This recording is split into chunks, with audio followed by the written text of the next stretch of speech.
지난번에 오늘 본문 앞장에 있는 사무엘상 14장의 말씀을 근거로 쓸데없는 믿음에 관하여 상고하였습니다. 믿음이 무엇인지, 그리고 하나님이 원하시는 믿음과 원치 아니하는 믿음에 관하여 살펴보면서 사울왕의 믿음은 쓸데없는 믿음이었는데 그 이유는 그가 하나님의 명령에 순종하지 않았고 그 죄를 회개하지 않은 상태에서 열심히 하나님 앞에 나와 예배를 드리고자 했던 그 믿음이었기 때문입니다. 오늘 본문 23절에서는 우리가 그동안 생각해오던 것과 좀 차이가 있는 말씀을 하고 계십니다. 바로 완고한 것이, arrogant한 것이 우상 숭배라는 겁니다. 이 구절을 토대로 역시 세 가지를 살펴보기를 원합니다. 첫 번째, 우상 숭배의 정의. 두 번째, 완고한 것이 우상 숭배가 되는 이유. 그리고 세 번째, 완고한 삶이 다른 사람들에게 어떻게 미치는지 그 영향에 대해서 살펴보고자 합니다. 첫 번째, 우상 숭배의 정의. 우상 숭배란 무엇입니까? 우상 숭배란 우리를 창조하시고 우리를 통해서 영광 받고자 하시는 하나님을 섬기고 그분만 사랑해야 하는데 다른 대상을 섬긴다든지 사랑하는 것이 우상 숭배입니다. 그런데 우상 숭배를 단순히 하나님 외에 다른 대상 앞에서 무릎을 꿇고 절을 한다든지 다른 신에게 기도하는 것만이 우상 숭배가 아니라 하나님의 말씀이 아닌 다른 가르침을 따르는 것도 우상 숭배요. 오늘 본문에서 사울이 하나님을 두려워하지 아니하고 사람들을 두려워하듯이 하나님 외에 다른 대상을 두려워하는 것도 우상 숭배이며 하나님의 뜻이 아닌 자기의 뜻대로 고집부리며 살아가는 것 역시 우상 숭배라고 말할 수가 있습니다. 23절에서 이는 거역하는 것은 점치는 죄와 같고 완고한 것은 사신 우상에게 절하는 죄와 같음이라 왕이 여호와의 말씀을 버렸으므로 여호와께서도 왕을 버려 왕이 되지 못하게 하셨나이다. 완고한 것은 우상에게 절하는 죄와 같다고 말씀하시는데 이 말씀은 우상신상 앞에서 절하는 것으로 이해할 수도 있지만 앞부분에 점치는 죄와 연관을 시킨다면 좀 다르게 이해가 됩니다. 본문에서 나오는 우상에게 절한다는 단어는 다른 구약의 말씀에서 나오는 그 단어들, 곧 히브리어의 샤하, 아바드, 카라라든지 아람어 셰키드라는 단어로 기록된 것이 아니라 테라핌이라는 단어로 사용되어 있습니다. 이것은 한국식 발음으로 읽으면 드라빔입니다. 드라빔이 뭡니까? 바로 라헬이 아버지의 우상을 몰래 훔쳐왔던 그 드라빔이라는 거죠. 드라빔이라는 단어가 한글 성경 구약에서 11구절에서 기록되어 있는데 이 창세기에서 라헬과 연관시켜서 세 구절이 나오는데 거기에는 그것이 무슨 용도로 사용되어 있는지는 언급되어 있지 않지만은 이 드라빔은 가정의 수호신으로서 미래를 예언하는 신으로 생각하여 섬기는 겁니다. 그리고 다른 네 군데에서 8구절에서의 드라빔이 언급되었을 때는 반드시 점을 친다든지 아니면 제비를 뽑는 것과 같이 언급하고 있습니다. 오늘 23절도 예외는 아니죠. 그럼 예를 들어서 다른 네 군데에서 그 세 구절만 읽어드린다면요. 에스겔서 21장 21절에 바벨론 왕이 갈래길 곧 두 길 어귀에 서서 점을 치되 화살들을 흔들어 우상에게 묻고 희생 제물의 간을 살펴서 점을 치되 우상에게 묻고, 호세아 3장 4절의 말씀, 이스라엘 자손들이 많은 날 동안 왕도 없고 지도자도 없고 제사도 없고 주상도 없고 에봇도 없고 주라빔도 없이 지내다가 사사기 17장 5절과 6절, 그 사람 미가에게 신당이 있으므로 그가 에봇과 주라빔을 만들고 한 아들을 세워 그의 제사장으로 삼았더라. 그때는 이스라엘의 왕이 없었으므로 사람마다 자기 소견에 옳은 대로 행하였더라. 호세아 3장이나 사사기 17장에 주라빔 앞에 무슨 단어가 나옵니까? 에봇이 나옵니다. 에봇이 뭡니까? 에봇은 대제사장들이 입고 있는 옷, 겉옷 앞에 있는 주머니로서 거기에 우림과 둠빔이란 색깔이 아마 다른 것으로, 어떤 사람은 하얀 거, 검은색으로 표현하는데요. 어떤 사람은 돌로 만들었다 하기도 하고 어떤 사람은 나무로 만들었다고 하는데 정확히 모르면 이것으로 제비 뽑아서 하나님의 뜻을 찾아내는 방편으로 사용되었던 것인데, 이것이 나중에는 사람들이 이것을 원래 목적이 아닌 다른 용도로 사용했던 것, 곧 이 종교적 숭배물로 또 우상화했던 것이 사사기 8장 27절에 언급하고 있습니다. 기드온이 그 금으로 에봇 하나를 만들어 자기의 성읍 오브라에 두었더니 온 이스라엘이 그것을 음란하게 위함으로 그것이 기드온과 그의 집에 올무가 되니라. 이스라엘 백성들이 민수기 11장에 나오는 불뱀에 물렸을 때 장대에 달린 그 구리뱀을 바라보면은 나을 수 있도록 하신 하나님의 그 놀라운 그 방편, 그 구리뱀, 장대에 달린 구리뱀을 히스기야 왕 때까지 우상 숭배했던 겁니다. 그래서 히스기야 왕이 이 돛조각하면서 늑상 하고 부셔버렸듯이 사람들은 끊임없이 우상을 만들어내요. 돈을 우상으로 섬기는 사람들이 가장 많고 사람을 우상으로 섬기는 사람들도 있고, 점치는 사람이나 무당에게 찾아가서 자기의 미래를 점치고 관상을 통하여 누구를 만나게 될 것인지를, 또 그 말을 그대로 맹목적으로 믿고 따라감으로 점치는 자들, 무당의 말을 하나님의 말씀보다도 더 우선시하는, 우상화하는 사람들이 주위에 많다는 겁니다. 두 번째로, 완고한 것이 우상 숭배가 되는 이유에 대해서 살펴보기로 합니다.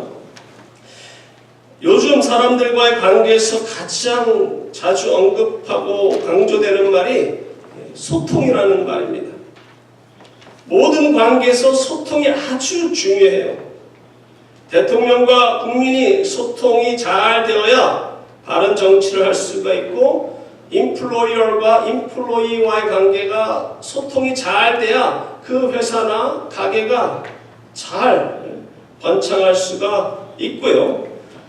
부부간의 관계에서도 소통이 아주 중요하고, 교회에서도 목회자와 성도들 간에, 또 성도들과 성도들 간에 소통이 잘 되어야 교회가 든든히 서가고 부흥할 수가 있습니다. 하나님의 백성들과의 관계에 있어서도 소통이 너무나 중요하죠. 하나님의 백성들이 하나님과 소통이 잘 되기 위해서 열심히 기도만 하면 소통이 잘 되는 것이 아니에요. 하나님의 말씀을 순종하고 그분의 뜻대로 살아가지 아니하면 아무리 열심히 기도해도 소통이 안 돼요. 불통이 됩니다. 오늘 보면 23절에서 거역하는 것은 점치는 죄이고 완고한 것은 사신우상에게 절하는 죄라는 의미도 소통의 문제를 지적하는 말씀이라고 저는 생각합니다. 그 하나님의 백성들은 하나님의 말씀을 통해서 그분의 지시와 가르침 그리고 미래와 소망을 두고 살아야 하는데, 하나님의 말씀을 순종하여 하나님과 소통하는 것이 아니라 점을 친다든지 자기 고집을 내세우며 자기가 하고 싶은 대로 살아가는 것은 하나님과의 소통을 거부하고 다른 신이나 귀신들과 소통하는 것으로 또 자기를 우상 섬기는 우상 숭배라는 거죠. 사울 왕이 하나님과의 소통이 안 되니까 결국 나중에 누구한테 가요? 신접한 여인에게 찾아가는 모습을 보십시오. 이 불통에서, 이 하나님과의 불통에서 소통이 이루어지기 위해서는 회개가 필요합니다. 회개란 불통이 된 전화기를 고치는 것과 같고요. 끊어진 전깃줄을 연결시켜서 전기가 들어오게 하는 것처럼 회개를 통하여 하나님과의 관계를 회복시킬 수 있는 가장 중요한 방법입니다. 사울 왕이 하나님의 말씀에 순종하지 않아 하나님과의 관계가 불통이 되었는데도 그냥 열심히 백성들 앞에서 체면을 세우고 심지어 하나님께 제사를 드렸어도 그는 결국 하나님의 버림을 받아 비참한 죽음을 맞았습니다. 오늘 본문 24절과 25절에 보면 사울이 사무엘에게 이르되 내가 범죄하였나이다. 내가 여호와의 명령과 당신의 말씀을 어긴 것은 내가 백성을 두려워하여 그들의 말을 청정하였음이니이다. 청하오니 지금 내 죄를 사하고 나와 함께 돌아가서 나로 하여금 여호와께 경배하게 하소서. 회개했네? 회개했으니까 이제 그럼 하나님과 불통해서 이제 소통이 되는 건가요? 아니요. 이 회개는 진정한 회개가 아니라 체면을 지키고자 하는 회개였다는 겁니다. 사울은 하나님께 범죄했음에도 불구하고 진실한 모습으로 회개하지 않고 거짓됨으로 일관하고 있습니다. 사울은 자신이 갖고 있는 명성과 백성들 앞에서 체면을 잃지 않기 위해서 사무엘을 붙잡고 늘어집니다. 27절에 사무엘이 가려고 돌았을 때 사울이 그의 옷자락을 붙잡으며 찢어진지라. 그가 자신이 범죄했을지라도 백성들 앞에서 자신을 높여달라고 간청합니다. 체면을 너무 차리는 거예요. 30절에 사울이 이르되 내가 범죄했을지라도 이제 청하옵나니 내 백성의 장로들 앞과 이스라엘 앞에서 나를 높이사 나와 함께 돌아가서 내가 당신의 하나님 여호와께 경배하게 하소서. 하나님만 높여야 되는데 나를 높이사. 이게 바로 우상숭배라는 거죠. 자기 체면을 세워달라는 그의 요구는 진정한 회개가 아니라는 것을 쉽게 알아차릴 수가 있다는 겁니다. 자신의 죄에 대한 진실한 고백이 없는 회개는 참된 회개가 아닙니다. 우리 한민족은 다른 민족과 비교해서 체면 문화가 너무 강해요. 형편이 어려워도 다른 사람들의 시선을 의식해서 무리하게 돈을 빌려서라도 자식들 결혼식을 거행한다든지 좋은 차를 몰고 다니거나 좋은 옷과 명품 가방 들고 다니는 걸 너무 좋아해요. 외국 사람들은 다른 사람들의 시선을 그렇게까지 의식하지 않기 때문에 쇼핑몰에 갈 때도 편안한 옷차림으로 가는데 이 한국 사람들은 집 앞에 있는 슈퍼에 갈 때도 차려입을 거 다 차려입고 바를 거 다 바르고 나갑니다. 한국에서는 골프 연습장에 갈 때도 차려입을 거 다 차려입고 나간다는 거예요. 이 근처 골프장에서 골프를 칠 때 초보자인데도 차려입을 거 다 차려입은 사람들은 100% 한국 사람들. 어느 정도 칠 줄 안 다음에 나와야 되는데 제대로 칠지도 못하고 앞에 나가지가 않아요. 계속 밀려서 민폐를 끼쳐요. 왜 그렇게 다른 사람들의 시선을 의식하는지 모르겠습니다. 이것이 다 체면 문화가 강하기 때문이라는 것이죠. 근데 안타깝게도 신앙생활하는 사람들 가운데서도 남의 시선을 너무 의식하는 사람들이 있다는 것이 참 염려스러울 정도입니다. 내가 장로이니까, 내가 목사니까, 내가 권사이니까 무엇을 해야 하고 무엇을 하면 안 되고 남의 시선을 너무 신경 써요. 저희 교회에서는 헌금 시간에 다른 교회처럼 잠자리채 돌린 거나 또 주보에 이름이 나오지 않고 그냥 헌금함에 헌금을 넣고 들어오는 것이 저는 너무나 감사해요. 만약에 우리 교회도 다른 교회들처럼 주보에다가 11조 낸 사람 이름, 주일원금, 감사원금 이름을 쫙 내면요 분명히 헌금 액수가 올라갑니다. 그러나 이것은 바람직하지 않기 때문에 하지 않는 거예요. 제가 시카고에서 부교육자로 있었을 때 이 주보에 헌금 명단이 나오던 교회가 있었는데 어떤 사람이 이런 말을 해주었습니다. 어떤 분은 주일날 헌금을 20불 하는데 11조 5불, 주정헌금 5불, 주일헌금 5불, 감사헌금 5불 이렇게 나눠서 낸다는 거예요. 왜 그러는지 몰라요. 왜 그래요? 누구 보라고? 왜 이렇게 남 시선을 의식하는 그런 참 한심한 바보라고 말하기 좀 그렇고 한심한 우리는 다른 사람의 시선을 의식하지 말고 오로지 하나님의 시선만 의식해야 돼요. 물론 다른 사람들의 시선을 아랑곳하지 않고 내가 하고 싶은 대로 모든 일을 하는 사람은 오늘 설교에서 지적하는 완고한 사람이 되기 때문에 다른 사람들에게 피해가 되지 않도록 그리고 다른 사람들을 나보다 더 낮게 여기도록 행동해야 하지만 하나님께 드리는 헌금이나 하나님께 드리는 기도 시간이나 하나님께 드리는 예배 시간에 다른 사람들의 시선을 의식하지 말라는 거예요. 오직 살아계신 하나님을 의식해야 온전한 예배를 드릴 수가 있고 하나님이 기뻐하시는 삶을 살아갈 수가 있다는 겁니다. 하나님께서는 우리가 어디에서 무엇을 하든지 불꽃 같은 눈으로 바라보고 계신다는 사실을 믿는 자들은 남들 몰래 나쁜 짓을 하다가도 다른 사람들이 오게 되면 다른 사람들이 보면 거룩한 척, 착한 척, 돈을 사랑하지 않는 척, 모든 사람들을 사랑하는 척 등등 척척거리지 않을 겁니다. 세 번째로 완고한 삶이 다른 사람들에게 미치는 영향에 대해서 살펴보기로 합니다. 먼저는 다른 사람 이전에 벌써 하나님을 후회하게 만든다는 거예요. 본문 앞에 있는 11절에 내가 사울을 왕으로 세운 것을 후회하노니 그가 돌이켜서 나를 따르지 아니하며 내 명령을 행하지 아니하였음이니라. 하나님께서 후회를 하세요? 아니 오늘 본문 29절에도 이스라엘의 지존자는 거짓이나 변개함이 없으시니 그는 사람이 아니심으로 결코 변개하지 않으심이다. 하나님은 변하지 않는 분이라는데 하나님이 후회를 하신다니. 이에 대해서 호크마 주석은 다음과 같이 설명합니다.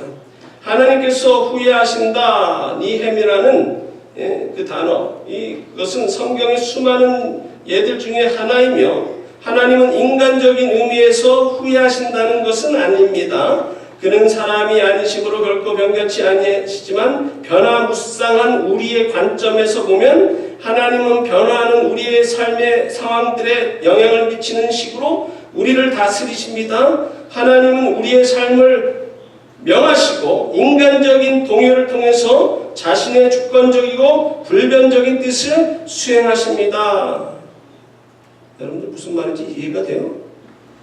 저는 무슨 말인지는 대강 알겠는데 별로 설득력이 없어요. 사람들이 변화무쌍한 거랑 하나님이 후회하시는 거랑 뭐가 상관이 있는지 잘 모르겠는데요. 그래서 저번에도 제가 이에 대해서 설명했듯이요. 다시 한번 하나님께서 후회하신다, 뜻을 돌이키신다 라는 그런 것은 무엇을 말하느냐면요. 하나님께서는 한번 결정하신 것은 변함이 없으시고요. 회전하는 그림자도 없으십니다. 그분이 우리를 택하시고 우리에게 복을 주시고 우리를 하나님의 자녀 삼아주신 것은 변함이 없으세요. 그런데 인간이 변해서 하나님의 말씀대로 따라가야 되는데 죄를 범하거나 우상을 섬길 때 하나님의 원래 뜻이 아닌 저주의 길로 가는 것이고 저주를 받는 거예요. 그런데 만약에 회개해서 다시금 하나님께로 돌아오면 원래 계획대로 복을 받는 길을 가게 되는 거예요. 하나님이 변하시는 겁니까? 인간이 변하는 거예요. 인간이 타락하는 겁니다. 인간이 하나님을 떠나는 것이지 하나님은 인간을 버리시지 아니하시고 끝까지 사랑하시지만 공의의 하나님께서는 죄를 범하고 우상을 섬기는 자들을 멸하십니다. 회개하고 돌아온다면 원래 하나님의 계획 속에서 언약 백성으로 나아간다는 것이죠. 두 번째로 다른 사람을 근심하게 만듭니다. 앞에 11절 하반절에 사무엘이 근심하여 온 밤을 여호와께 부르짖으니라. 사무엘은 하나님의 명령에 따라 사울에게 기름을 부어 이스라엘의 왕으로 세웠는데 그가 하나님의 말씀을 온전히 순종하지 않는 모습을 보면서 근심하고 밤을 새도록 기도했는데 아마도 눈물을 흘리면서 사울 왕이 하나님께 돌아오기를 기도했을 것입니다. 사울 왕의 잘못된 선택과 행동으로 자신의 정신적 그리고 신앙적 지주인 사무엘 선지자를 근심하게 만들고 눈물로 기도하게 만들었던 것처럼 완고한 사람은 주위의 사람들, 아내, 남편, 친구, 목회자, 스승, 다른 사람들을 근심하게 만들고 부모, 눈물을 흘리게 만든다는 것이죠. 세 번째로 이 완고한 사람들은 결국 다른 사람과의 관계가 다 끊어지게 되어 있어요. 본문 26절에서는 사울왕과 함께 가지 않겠다고 한 사무엘이 31절에서는 왜 사울왕과 함께 간 것입니까? 그것은 아마도 사울이 살려던 아각을 죽여서 하나님의 공의 심판을 보여주기 위함인 것 같은데요. 그러나 그들은 결국 갈랐습니다. 사무엘은 라마로 가고 사울은 사울 기브와 본집으로 올라갔다. 관계가 끊어졌다는 것을 말씀해 주세요. 결혼 생활에서 부부관계가 깨어지고 결혼한 것을 후회하게 만드는 여러 요인 중에 가장 큰 요인 중에 하나가 자기 주장만 내세우고 상대방의 말을 귀담아 듣지 않는 그런 사람과 도저히 살지 못하여 헤어지는 경우가 많다고 생각합니다. 돈은 조금 모자라도 서로 열심히 노력해서 벌면 돼요. 돈 없는 게 그 문제 아니에요. 가장 문제, 보통 성격 차라고 하더라고요. 이혼의 가장 큰 주된 요인이 뭐라고요? 성격 차가 제일 많아요. 근데 그 성격 차가 어디에서 오는 거예요? 옆에 아내 말, 남편 말 안 들어요. 자기 주장만 내주면 그게 바로 성격 차예요. 맞춰가는 거예요. 부부는 맞춰가야 되는데. 이런 고집불통의 남편이나 아내와 사는 것은 너무나 고통스러운 결혼 생활이라 결국에는 헤어지게 된다는 것입니다. 교회에서도 마찬가지예요. 교회를 힘들게 만들고 부흥하지 못하게 하는 가장 큰 요인 중에 하나가 고집불통의 리더십에 있다는 겁니다. 여러분 주위에 이런 말을 하는 사람 보신 적 있습니까? 나는 한 번 아니면 아니다.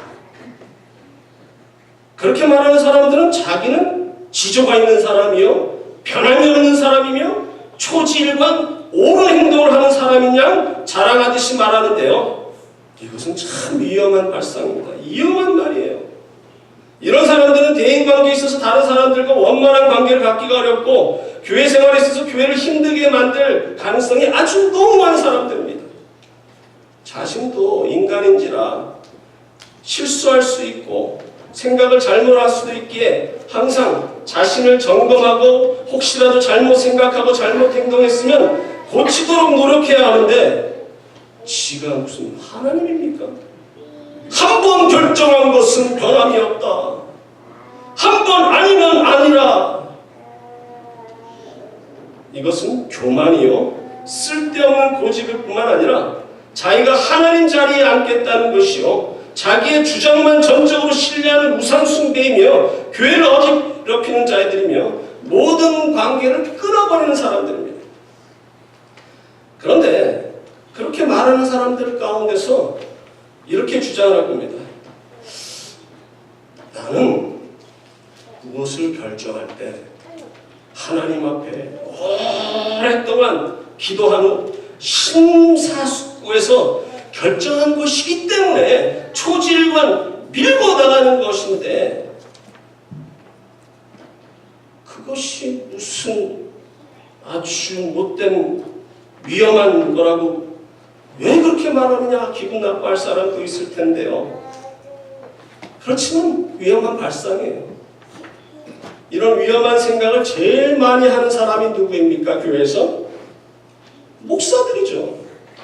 자신들은 하나님께 기도하고 결정한 것이니까 성도들에게 무조건 따라오라고 하면서 자기 주장만 내어쓰고 성도들의 말을 귀담아 듣지 않는 사람들이 바로 이런 사람들입니다. 개중에는 자기가 하나님의 정권대사 혹은 하나님의 특별한 종이라고 강조하면서 독재를 하는데, 자신은 말씀대로 목회를 하기 때문에 직분자들이나 성도들에게 무조건 자기 말을 따라야 한다고 우기는 사람들에게는 약도 없고 세상에 그런 목회자들을 감당할 사람 아무도 없어요. 제 생각에는 하나님도 감당 못해요. 그리고 자기가 마치 하나님과 직통 전화를 한다고 착각하는 사람들이 있습니다. 말을 할 때마다 내가 기도했는데 하나님께서 이렇게 저렇게 하라고 알려주셨어. 기도해보니 하나님께서 그걸 아니라고 말씀하시네. 지금 기도하면서 하나님의 지시를 기다리고 있으니까 조금만 기다려봐. 이런 말은요, 아주 위험한 소리로, 이런 소리를 하는 사람들도 못 봐주겠지만 예수님을 믿은 지 몇 년 되지도 않았는데 열심히 있어가지고 이것저것 성경 공부를 한 후에 이런 식으로 말하는 사람들을 볼 때는요, 할 말이 없어지고 뭐 한 대 맞은 것 같아요. 정신이 혼미해집니다. 하나님께서는 지금 우리의 꿈이나 에고스로나 환상을 통해서나 선지자를 통해서 말씀하지 않으세요. 하나님의 말씀이 이미 다 기록되어 있기 때문에 이 말씀을 통해서 하나님의 뜻을 분명히 알 수가 있는데, 다른 방법으로 계시한다고 주장하는 사람들과 거리를 두십시오. 그 사람들 말 듣다가는 잘못하다가 여러분들도 이단에 빠질 수가 있어요. 기도하다가 무슨 생각이 떠오르고, 기도하다가 무슨 음성이 듣는 것 같고, 기도하다가 무엇을 깨달았으면요, 그건 전적으로 여러분들의 생각이고, 무슨 소리가 들리는 것 같다 그러면요, 병원에 가보시면 돼요. 그 생각이 맞는 것이고 하나님의 뜻인지 아닌지를 알고 싶으면 말씀과 연결을 시켜서 하나님의 말씀에 위배되는 것이면 하나님의 뜻이 아니고요, 하나님의 말씀과 위배되지 않으면 하나님의 뜻이고 하나님이 기뻐하시는 것이라면 하나님의 뜻인 겁니다.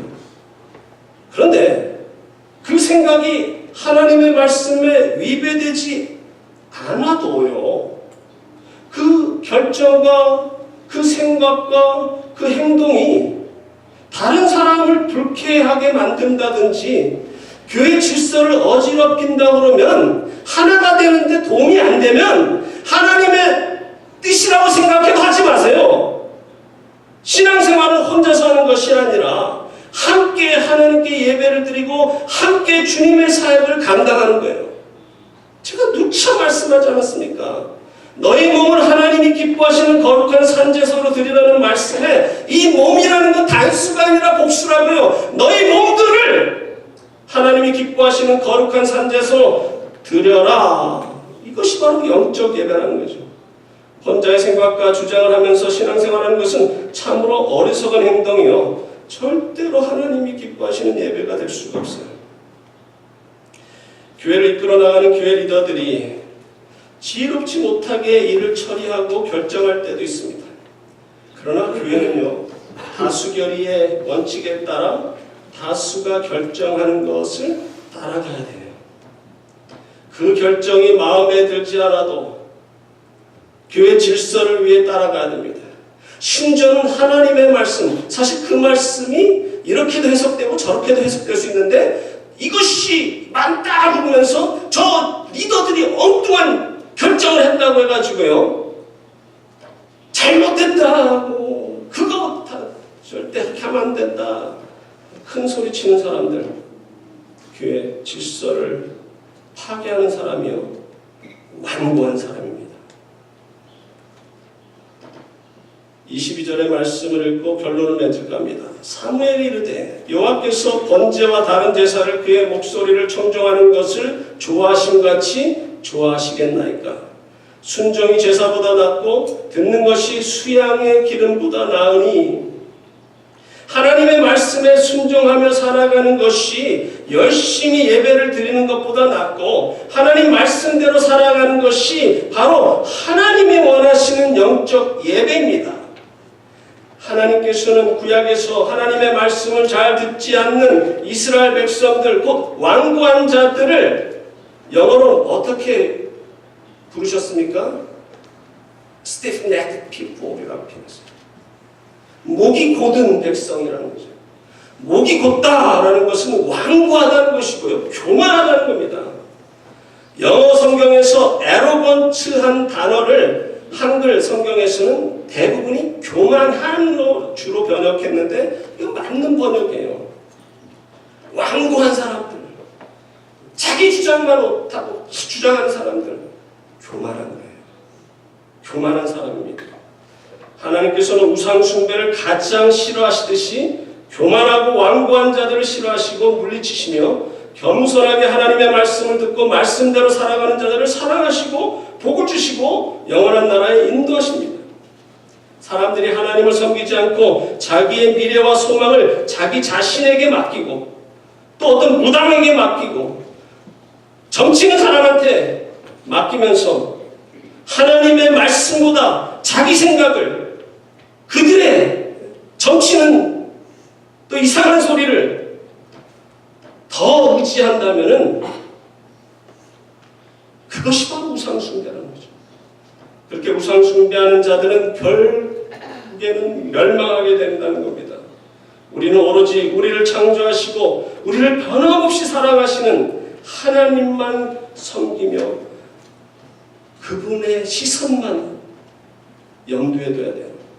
우리 조상 아담의 범죄함으로 죄 가운데서 죽었던 우리를 구원하시고자 독생자 예수 그리스도를 보내주시어 우리를 위해 십자가에서 죽으셔서 누구든지 저를 믿으면 영생을 얻도록 허락하신 하나님, 자기의 주장이 아니라 모든 것을 다 내어버리시고 하나님의 뜻대로 당신을 희생하신 예수 그리스도를 믿는 예수 그리스도의 제자들은 자기 주장을 내세우면 안 돼요.